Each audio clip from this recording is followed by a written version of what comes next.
The next application is your typical transfer points. This can be in any type of industry as far as materials. This particular transfer point, our material here is coal.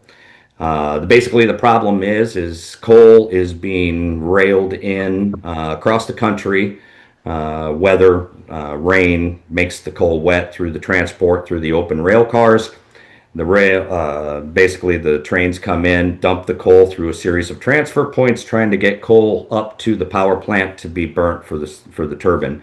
The problem is when you have that high moisture content, the material wouldn't flow, and all these transfer points would become plugged with wet coal. So our solution here was to provide a material flow aid, such as air cannons, to provide a proactive approach in blasting in a sequence that kind of links into our smart series approach to air cannons, just like the cone application where Masterson mentions a domino effect.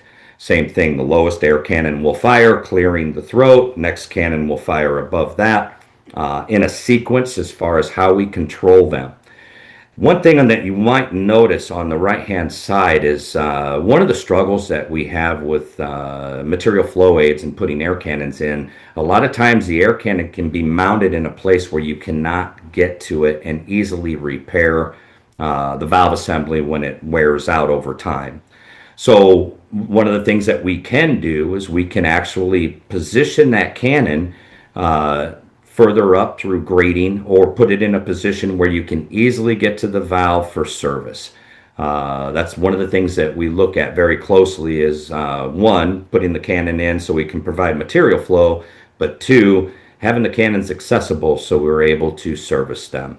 But this is a good example of us fighting severely wet coal, providing the power plant to actually get the coal up to the power plant and to the bunkers to burn coal for making us all power.